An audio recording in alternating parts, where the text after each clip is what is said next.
Okay, let's start.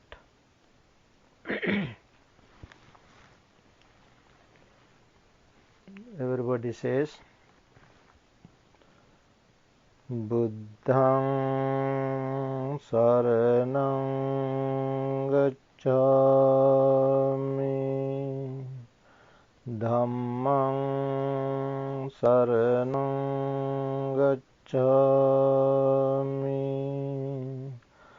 Saṅghaṃ saraṇaṃ gacchāmi,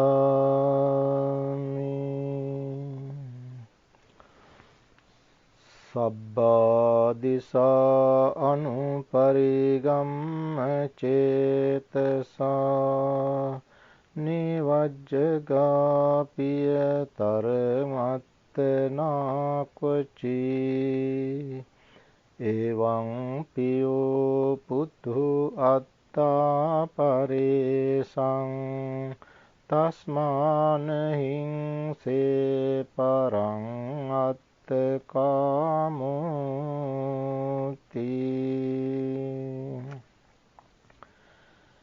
Having surveyed all directions with mind, nowhere I found anyone who is dearer to oneself than one's own self.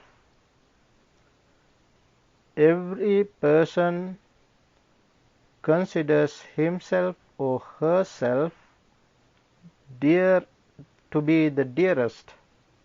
Therefore, comparing oneself with others, one should not harm others.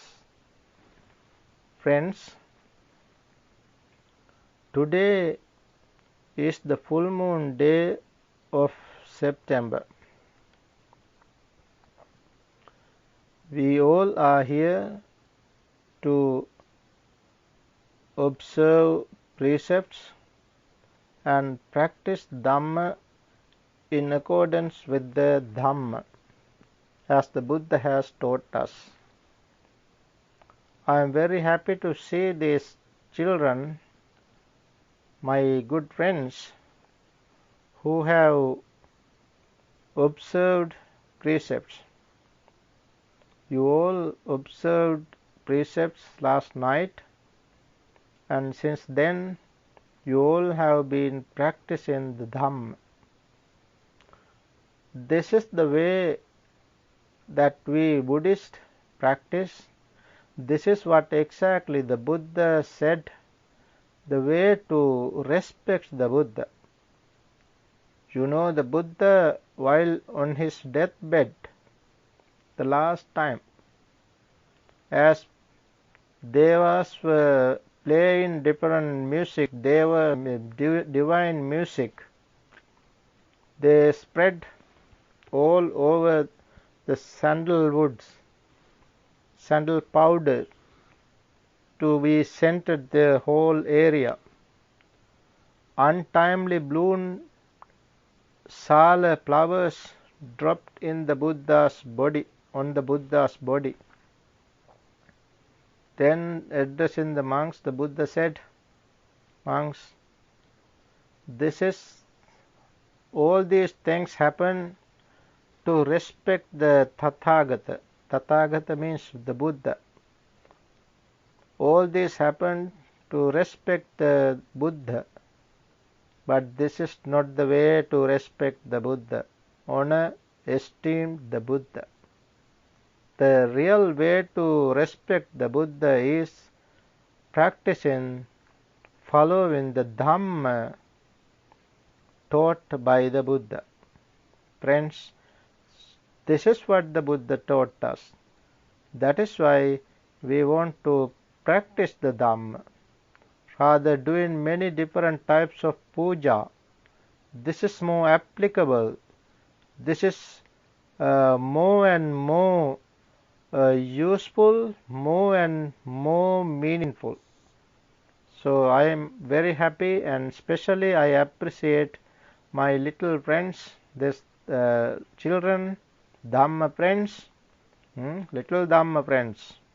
They observed Sila, observed precepts today in parallel with this special day, the full moon day of September, which is called, according to Buddhist calendar, called Binara full moon day. Binara full moon day is very much significant for all, especially all women. This is the day that the women got freedom of thought, freedom of speech, freedom from many different ways, like religious freedom. In the time of the Buddha, that was 6th century BC, the time the whole society was dominated by the Brahmins, as Brahmins were always against women. They said women has no rights, no freedom. They should not be given freedom. They are not treated like humans. Women were, by the time women were badly treated, ill-treated, they were confined to the kitchen.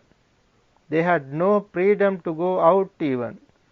No religious freedom, no freedom to respect the Buddha, no freedom to respect the God. They were completely shackled, chained, like they could not go anywhere.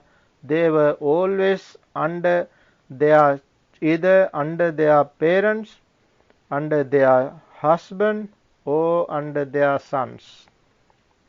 Women were not freed by the time. They said women were completely, like they said in their text, they said Stri Pratyaksa Rakshasi. Rakshasi is rascal, like witch, real witch. That is how they said.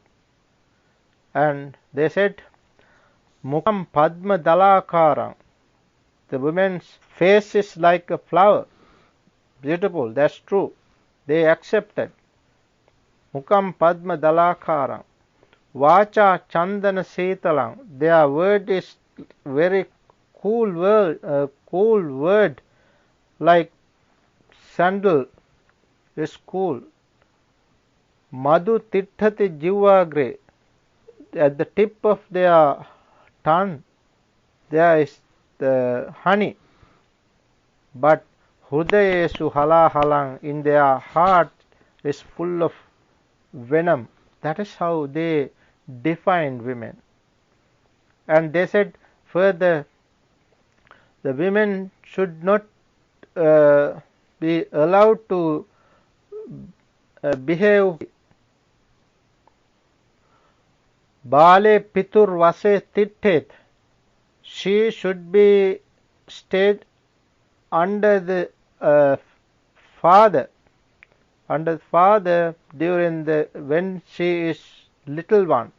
She always should be under the father. And Bale Pitur Vase Tistet. Pani Grahasya Yauvane. When she is young, she should be there under her husband. Rakshantistavire Putrah. When she is old, when she is matured, she should be under her husband. She has no freedom.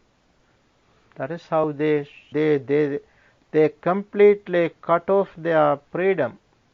In such a way, in such a society, the Buddha gave full freedom for women also. It is for the first time in history the Buddha opened the gates. Buddha specifically started the ministry in his order, in his dispensation for women. It was on this day, full moon day of Binara, the Buddha started Bhikkhuni Order. You know, the Buddha said women also have rights to speak, rights to follow religions, follow their own religion. They are equal to men. The Buddha accepted this, and as the Buddha accepted this fact, Buddha gave opportunity for women to come and join this sasana, Buddha's dispensation. Buddha said, not only man,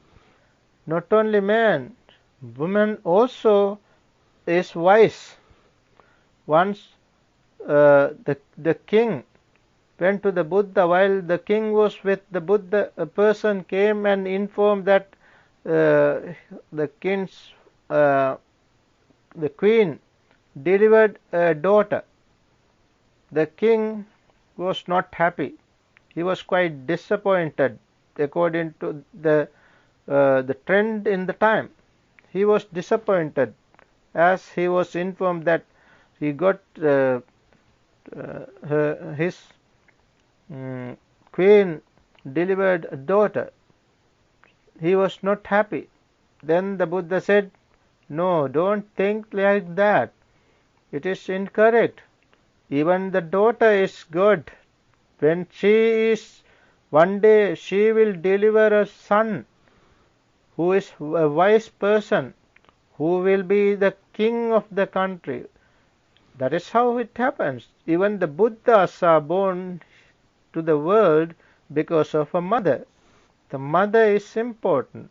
Mother is the most important person in the society. Buddha always taught in that way.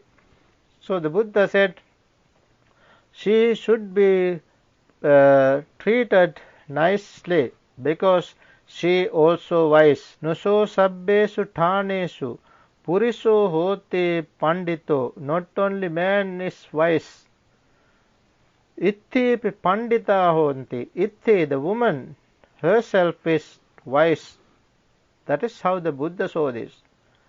One day a nun, while she was meditating, the Mara came and said, you are practicing now, how come? How can you understand this Dhamma? Then you are a woman. How can you do that? Then she said, when the mind is concentrated, there is no difference whether man or woman. When the mind is concentrated, then you can attain full enlightenment, full bliss. There is no such difference whether man or woman. In such a way, we have to understand that this Dhamma, the Buddha taught for all equally. So it was this day that the Bhikkhuni Order was started.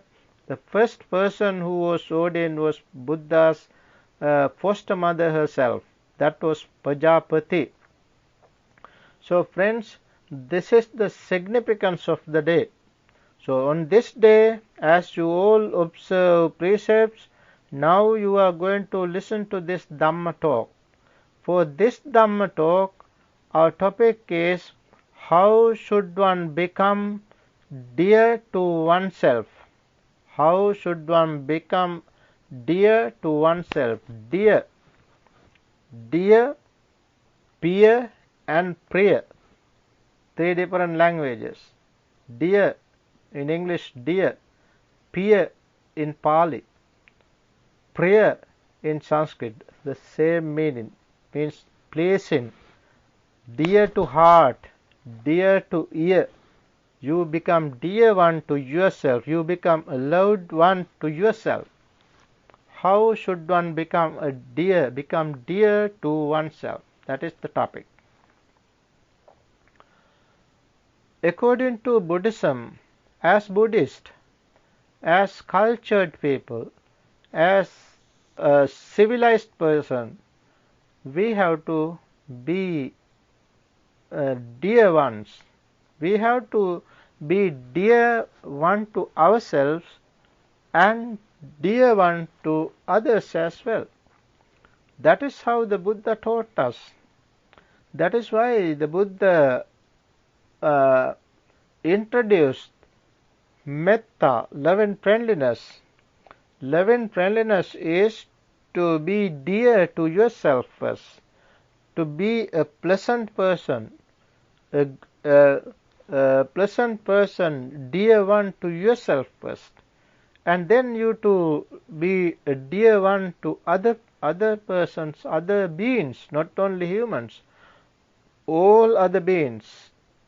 That is what the Buddha said with this concept of metta.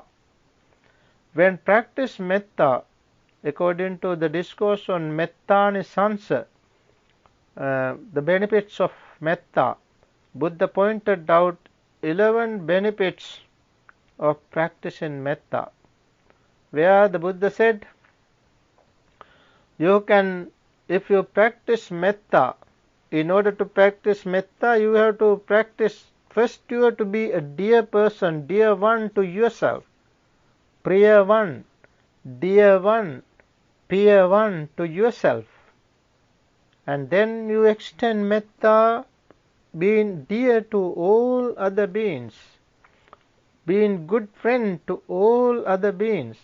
That is what we want to do. If we are dear to ourselves, we become dear to others. That is important. That is very much significant to live in this society. The Buddha said, given these benefits, 11 benefits, the Buddha said, if you practice metta, you can sleep well. That is the first thing. You can sleep well. Sukhang supati. Then said, Sukhang pati bujjati. You can wake up well. As you sleep well, you can wake up well. Pati bujjati. Na papakang supinam pasati. You won't see, you will not see nightmare, bad dreams. Na papakang supinam pasati. Then manussanam piyo hoti. That is what I want to emphasize here. Manussanam piyo hoti. You will become a pleasant person to humans. The humans are pleasing whenever they see. They are happy. Manussanam piyo hoti. You will be a pleasant person, dear one to humans. Then not only that, amanussanam piyo hoti. Amanussa means non-humans, means yakkhas, like yakkhas, the devil, devas, hungry ghosts. They themselves become pleasant ones. They themselves become dear ones to you. They never hurt you. They never harm you, because you are practicing metta. You are a good person. You are a dear one to yourself and dear one to others as well. That is why they become happy. They become dear ones. So, amanussanam piyo hoti. Then the devata rakhanti. The devas protect you. Devata rakhanti. Nasa agiva visangva sattangva kamati. You will not get hurt from weapon, fire or poison. Visangva sattangva kamati.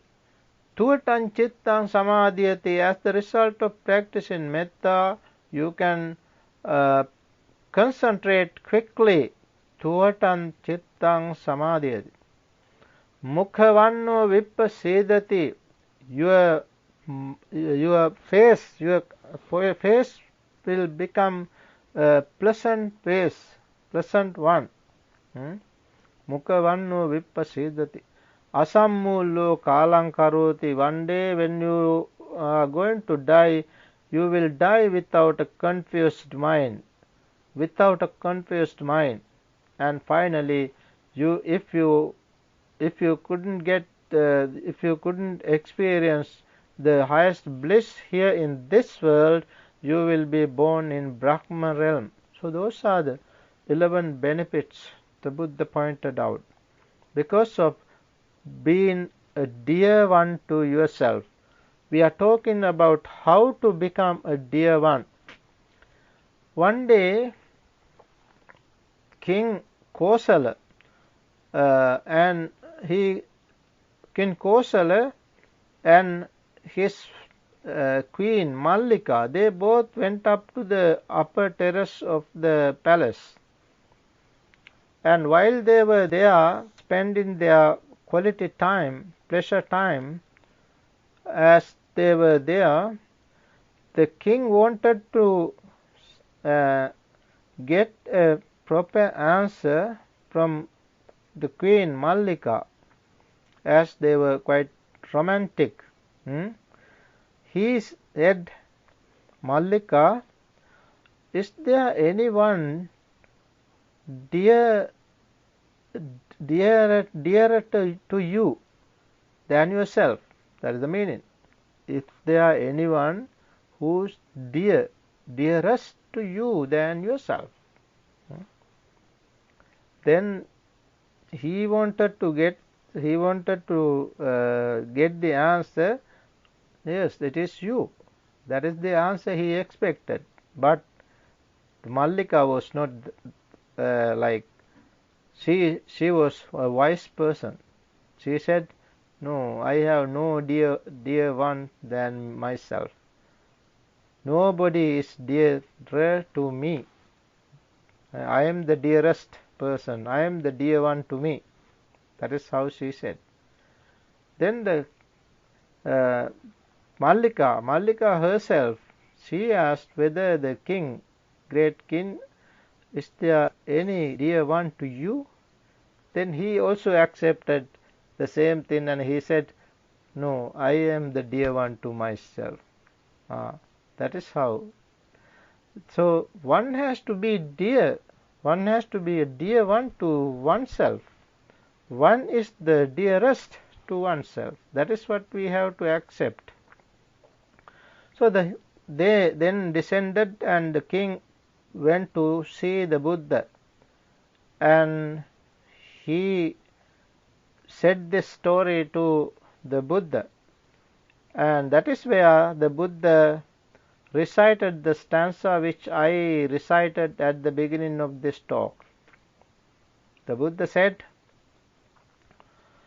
having surveyed all directions with my mind, having surveyed all directions to find whether is there a dearer one than yourself.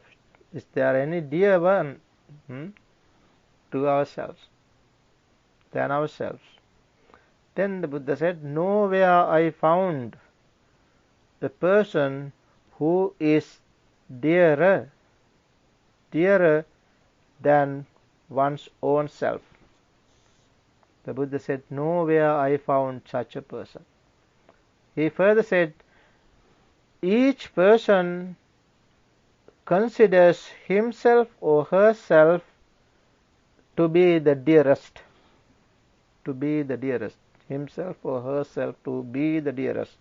Therefore, as you are the dearest to yourself, comparing yourself with others, do not harm others. That is the message.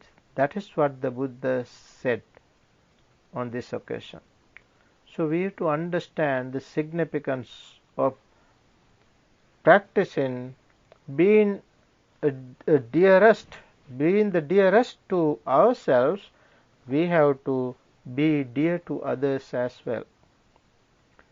Another occasion, the same king Kosala, while he was in a seclusion, he had a sort of reflection. He started to think. He thought uh, who are treating themselves as their foe, as their enemy, who are treating themselves as their friend, dear one.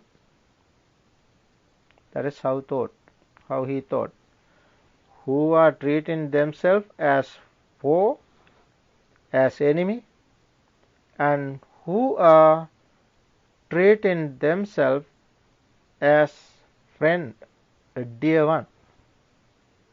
Then it occurred to himself that those who are engaged in bodily misconduct, verbal misconduct, and mental misconduct, they are treating themselves as their enemies. That is how one becomes an enemy to oneself. Bodily misconduct, verbal misconduct, and mental misconduct. If we are engaged in those things, we are the real enemies to ourselves, not the enemies outside. Our real enemy, or the real friend, the dearest one, is within us. That is how we to understand.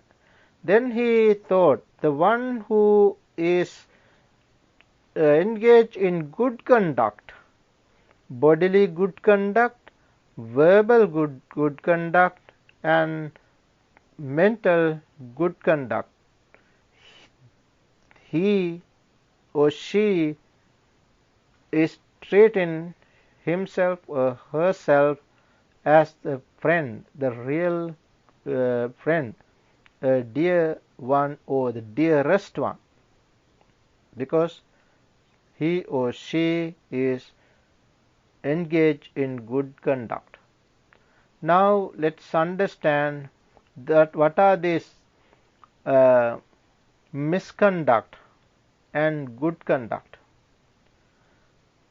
There are 3 bodily misconduct, 4 verbal misconduct, and 3 mental misconduct. The 3 bodily misconduct are killing beings. If one is killing beings, understand, not only killing, if one is killing, if one is harming different beings, any beings, even an ant, then you to understand you are the enemy. You are your real enemy, not the outside. If anyone wants to kill any being, you to understand you are the enemy. Secondly, if we are going to stealing is a misconduct. Whenever we steal, we are the enemy. We are the enemies. If we are going to engage in sexual misconduct, we are the enemies, not the outside.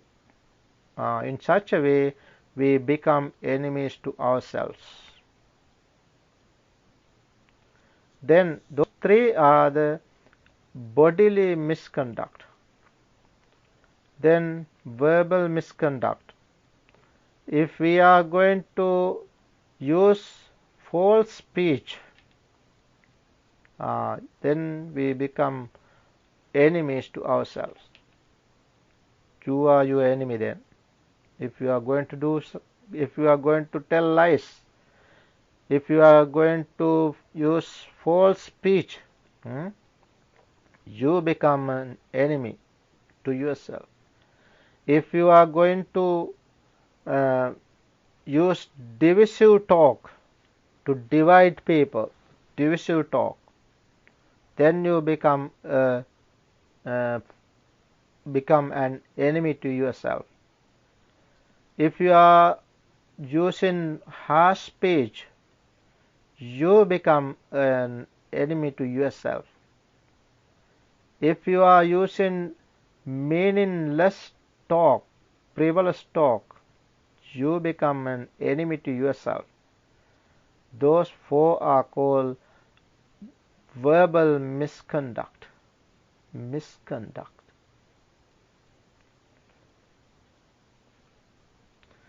Then if you are engaged in covetousness, that is to greedily attach to other things, greedily attach to others' property, others' things, covetousness, abhijja, then you become an enemy to yourself. If you have ill will, understand, you become an enemy to yourself. Anger, ill will, hatred, aversion, you then become an enemy to yourself. If you have wrong view, then you become an enemy to yourself. So those are the bodily misconduct, verbal misconduct, and mental misconduct. These 10 are to be understood. Then as he understood, if one is refrain from killing,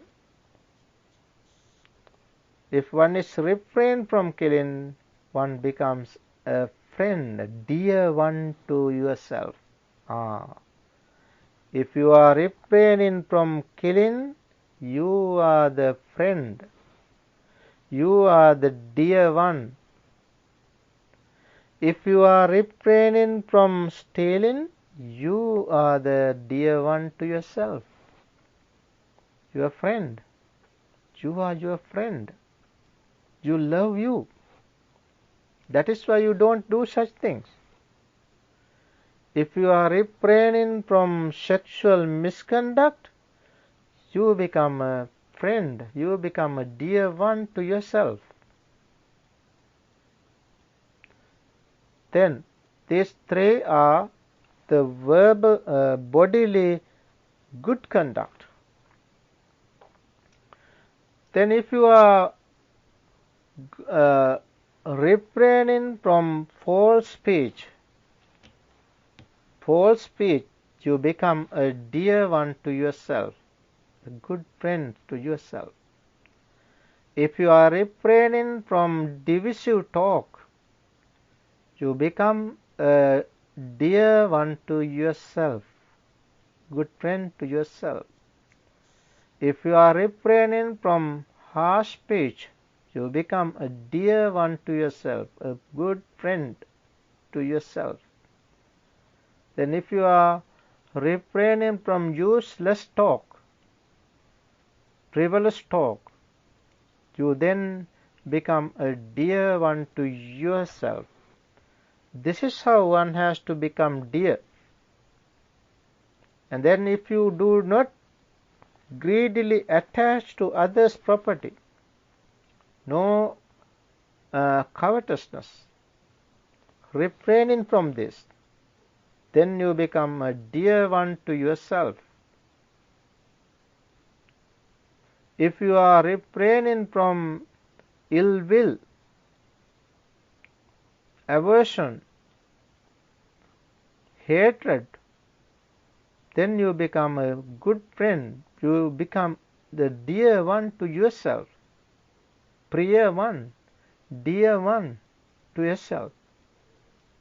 If you have right view, right understanding, Instead of wrong understanding, you have right understanding, which is the most important thing to practice this Dhamma. That is the first step of the Noble Eightfold Path. Then you become the real dear one to yourself. It is because of that one can step on and go on the road and finally attain supreme bliss. Why? Because of your own effort. Because you become a dear one, the dearest one to you. Friends, this is why we have to become dear ones to ourselves. One day the Buddha delivered a discourse in the Anguttara Nikaya. Anguttara Nikaya, chapter 8, Buddha delivered a discourse named Piya. Again, the name of the discourse is Piya, means dear, where the Buddha pointed out 8 different factors. If you are going to engage in these 8, you will not become a dear one to yourself. If you are following these 8, Buddha said these 8, if you are following these 8, you will really become an enemy to yourself and your friends and the people around, whoever, they will refute you, they will refuse you, rebuke you, they will discard you. What are the 8 factors? 8 things. Buddha said, if you are always desirous of gain, these are very important for children.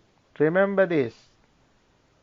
If you become a person always desirous to gain something, you do something in order to gain something. You try to gain something. Even some people say, no pain, no gain. They work hard only for that purpose, to gain something. Gaining is good, but we have to understand what. I say, more gain, more pain. More gain, more pain. Gain is good, but we have to understand the moderation. Now, if you have desire to gain, desirous of gaining things, that is the first thing. Secondly, if we are desirous of fame, reputation, always you are expecting reputation, that is the second bad thing. The third one, if you are desirous of honor, you are to be respected. You always expect, wherever you go, whatever you do, you expect respect, honor. That is also a bad quality. Then moderation. If you don't know moderation, that itself is a cause, bad cause. Then you don't know the time, you don't know the proper time. That is also not a good quality. You have to understand the proper time to talk, proper time to meet people, like that. That is also important. Then you have to be a clean person. If you are untidy, if you are with untidy means if you are not clean enough. The Buddha used the word impure. impurity. You are not a clean person. You don't wash yourself properly. You don't take good shower. Not clean enough. That itself is a bad quality. Then if you speak too much, that is also not good quality. If you are speaking too much, that is also not good. Finally, if you use abusive language, if you are insulting others, that is also not a good thing. So in such a way, the Buddha pointed out these qualities. These are bad qualities, so that you will be reputed, you will be discarded by the society. Then you will not be the dear one to others. Therefore, instead, we have to follow their opposite. We should not expect what is gain.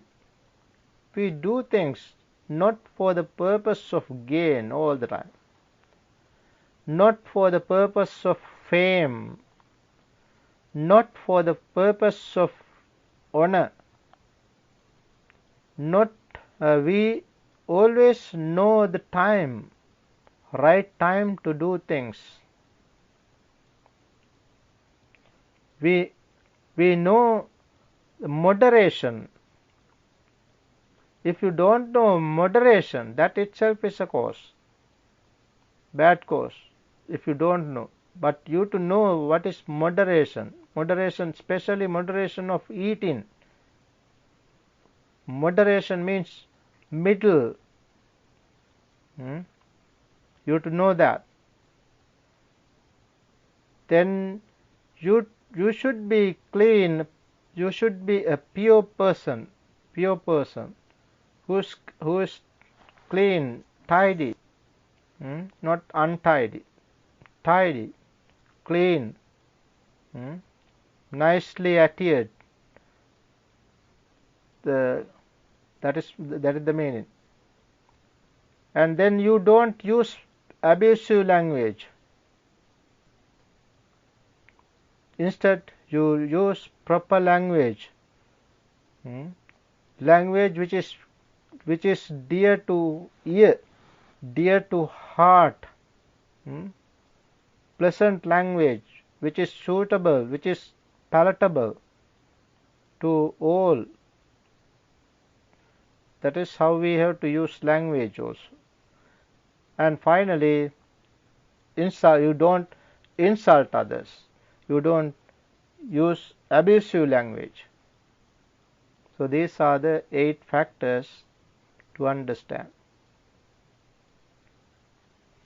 The Buddha gave this negative and positive both. So we have to refrain from negative and we have to apply positive. The Buddha's teaching is very clear that he said, compare with others and put yourself in place of others and practice. Compare yourself with others and understand. And whatever others do not like, don't do such things to themselves. Whatever you don't like, don't do that to others. This is what is called attupama. Attupama means comparing yourself with others. You think that I don't like this, therefore they themselves don't like this, therefore I should not do such things. That is how you to understand. That is what is called perception through self-reflection. Perception through self-reflection. You understand others with your own reflection. comparing to yourself, you understand others. Attupama. In the Dhammapada, Buddha said, Sabbe tasanti dandas. All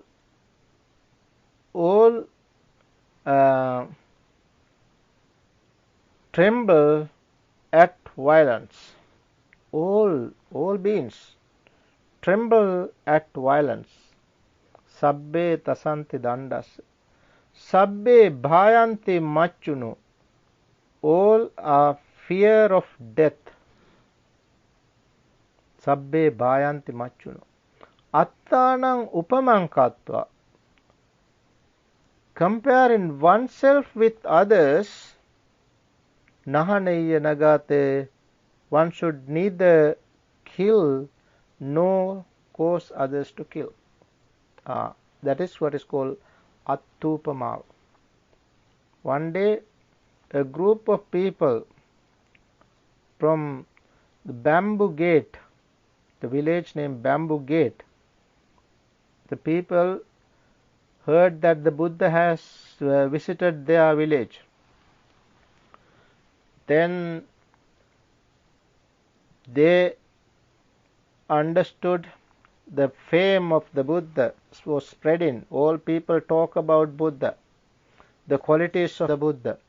People talk about the 9 great virtues, qualities of the Buddha. You know the stanza, Itipiso Bhagava Arahang Samma Sambuddha, like that. These qualities, they talk about, these are the qualities of the Buddha. He has now visited our village. Then they all got together. They all wanted to see the Buddha. They went to see the Buddha and they respected the Buddha and sat aside. And then they said, Bhante, we are simple worldlings, we are worldly people, simple lay persons. We have all sort of pleasures. We have wives, we have children, we use gold, silver, money, everything, scent, powder, all these things. We are simple persons, simple lay persons. But we want to live, we want to lead this life happily, and after death we want to be born in heavens. So for this purpose, please teach us something for our benefit, which is applicable to us. Where the Buddha said, okay, I will teach you attupamav. Attupamav Dhamma means how to compare yourself with others. Where the Buddha said, I am the one who wishes to live, not to die. Suppose I am the one who wishes to live, not to die. Jivatu kamo, amaritu kamo. I am the one who wishes to enjoy pleasures, happiness, not suffering. Likewise, all others, they also don't like to die. As I like to live, not die, and as I like to experience happiness, not unhappiness, all others, they like the same thing. They don't want to die. They all want to live. All beings want to live, not to die. All beings like to experience happiness, not unhappiness, suffering. The Buddha said, think this and apply this to other beings. As Whatever you don't like, don't do it others. Whatever you like, do it to others. That is the meaning. Where the Buddha pointed out the precepts, again Buddha said, as you don't like anybody is going to kill, suppose somebody is going to kill you, you don't like that. If you don't like that, don't do that to others. That means abstain from killing. Not only abstaining from killing, you don't like somebody else is going to use somebody else, another person, to kill you, you don't like that. If you don't like that, don't do that. Don't ask somebody else to kill another being. And also, you don't like that somebody is talking, praising about killing. You don't like that. If you don't like that, don't do it to others. In such a way, Buddha said, completely abstain from killing, completely abstain from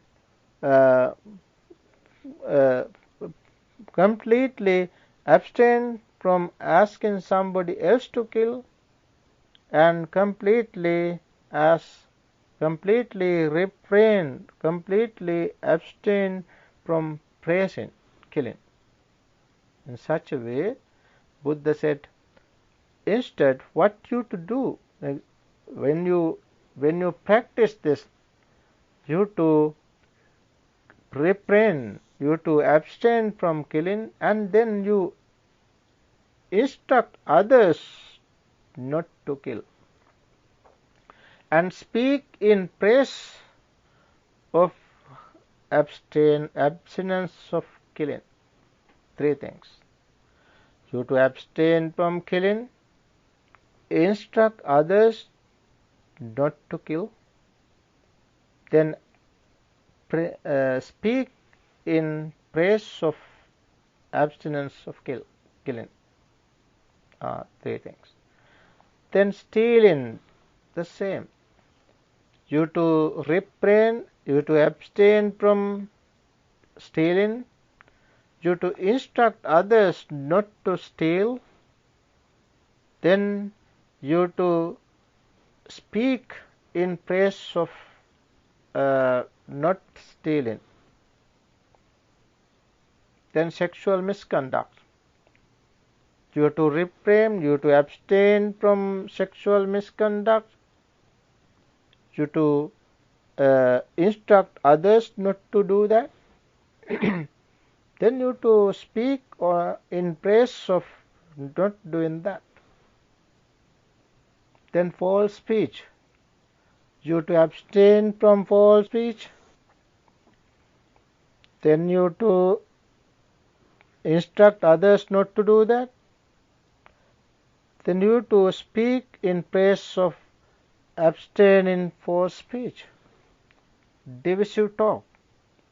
You yourself have to abstain from divisive talk.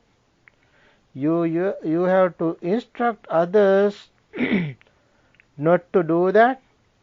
Then you to speak in praise of abstinence, divisive talk. Then harsh speech. You have to abstain from harsh speech. Then you have to instruct not to do that. Then you have to speak in praise of abstinence, harsh speech. Frivolous talk. You to abstain from frivolous talk, you to instruct others not to do that, and then you to speak in praise of abstinence of frivolous talk. 7 different things.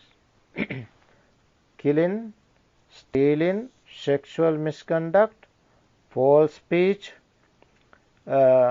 divisive talk, harsh speech, and frivolous talk. These 7. Buddha said, if you all have these good qualities, these 7 qualities, in 3 different ways you are refraining, you are abstaining in 3 different ways. Each one is in 3 ways you are purified. That is the meaning. Be purified with this, the Buddha said, and associate with a good friend. Listen to the sublime Dhamma. Develop your wise attention and live in accordance with the Dhamma. These are called 4 factors for the entering of the path as a stream enterer. Then you have 4 different qualities as the stream enterer. Sotapanna. What are the 4 qualities? To have perfect confirm conviction in the Buddha, means achala saddha, confirmed confidence in the Buddha, confirmed confidence in the Dhamma, confirmed confidence in the Sangha, and the Seela, your morality, which is dear to noble ones, Aryakanta Seela, these 4 factors. If you have these qualities, you yourself can declare, the Buddha said, you yourself can declare, you yourself can say that I am free from hell. That is the most important thing in this world. We never know our destinations. We never know the journey, this journey in samsara, how long, we never know. But when you have these 4 qualities, what I said earlier, the qualities, 4 qualities, the Buddha said, then you know yourself that your destination is clear. You know that you will not be born in hell, you will not be born in animal realms, you will not be born in hungry ghost realm. You know that you have come to the path as a stream enterer, and your destination is very clear. It is certain, you can say, it is certain that I will attain full bliss, Nibbana. Friends, this is how the Buddha taught us this Dhamma. This is how you become the dearest one to yourself. So, let's understand this wonderful teaching of the Buddha. Buddha taught us how to become a dear one. If you want to become a dear one to yourself, Buddha's instruction is refrain, abstain from these 10 akusala. Engage in kusala so that you become a dear one. If you want to become a dear one, practice, abstain from these things. Bad deeds. Do what is good. That is the teachings of all Buddhas even. All Buddhas teach us not to do unwholesome things, but do good things, and cultivate your mind. This is the way to understand. Let's understand this Dhamma and put this Dhamma into practice so that we can be the dear one, the dearest one to ourselves. That is the purpose of this Dhamma. If you can become the dearest, if you can enter the path as a stream enterer, then your journey is very clear. As the result, you will become the once returner, non-returner, and finally the full enlightened ones, the Arahant. Then you can completely destroy your births. You can declare that Khina Jati, birth is destroyed. I will not be born again in samsara. My mind is liberated.